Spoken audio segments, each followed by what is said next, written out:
He tied her hands and covered her mouth and told her everything would be okay. She believed him. She was 22-year-old Tracy, a beauty pageant runner-up, a college student, and a young woman who never made it home. Tracy was from the Bahamas. She was intelligent, ambitious, and admired, not just for her beauty, but for her drive. She dreamed of medical school. She was the kind of person everyone believed had a future waiting for her. In early 2006, Tracy was in a long-distance relationship with a man named Chris, who was living in Florida at the time. After months apart, Tracy traveled to Florida to see him. She was supposed to return home on March 17th, 2006. She never arrived. 4 days passed. Her mother called Tracy's phone again and again. No answer. Worried, she called Chris. Chris told her Tracy had already been dropped off at the airport. That's when Tracy's mother contacted police in Florida and filed a missing persons report. Investigators immediately noticed something troubling. There was no passport activity, no airline record, no evidence Tracy ever boarded a plane. When police questioned Chris, he repeated the same story. He took her to the airport that morning. He didn't know where she was. But the timeline began to unravel. On March 15th, 2006, just days before Tracy was supposed to fly home, police had contact with her at a bar. She had been drinking heavily, became loud, and someone called 911. An police officer responded. He later admitted that after the bar incident, he took Tracy home, gave her his phone number, and saw her again the following evening. When he arrived to pick her up the next night, he witnessed Tracy arguing outside her hotel room with a man. She got into the officer's car. They went back to his place. They had a sexual encounter. After that night, Tracy vanished. When investigators tried to speak with Chris again, he was gone. The hotel room was empty. The case stalled until April 12, 2006. That day, Florida police received a call from South Carolina authorities. 3 weeks after Tracy disappeared, South Carolina police had pulled over a car during a traffic stop. 3 people were inside. One of them was Chris. Another was David. They were allegedly traveling to New York for a drug deal. Police found drugs and a firearm in the car. The gun was sent for ballistics testing. During questioning, the driver claimed he was just the driver, but said something chilling.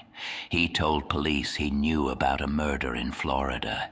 He admitted that David shot and killed a man named Willie on February 28, 2006, and that Chris was the getaway driver.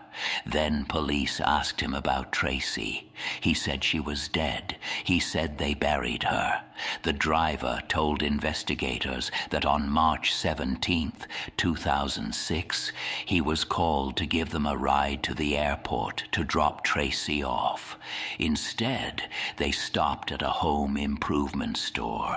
They bought duct tape, cement, and a shovel, then drop him off at home. He said he never saw Tracy again. He overheard conversations suggesting she may be buried near a power line. When police questioned David, he denied everything. He claimed Tracy went back home. Chris said the same thing.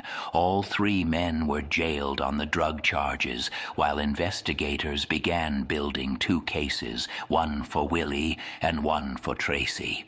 In Florida, detectives uncovered a Home Depot receipt matching the date and items described.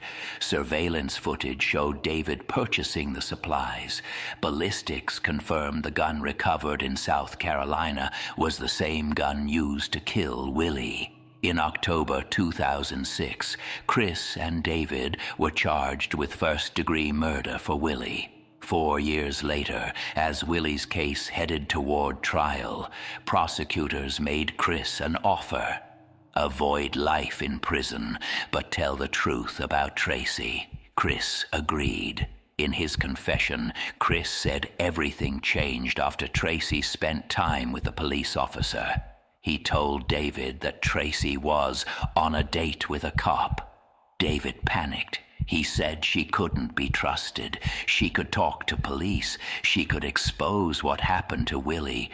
Chris claimed he tried to stop it. He failed. The next day, they told Tracy they were taking her to the airport. Instead, they stopped at Home Depot. Afterward, they dropped off the driver. Then David told Chris to tie her hands and cover her mouth. They drove to a remote location. David ordered Chris to dig a hole. Chris carried Tracy from the back of the car and placed her inside.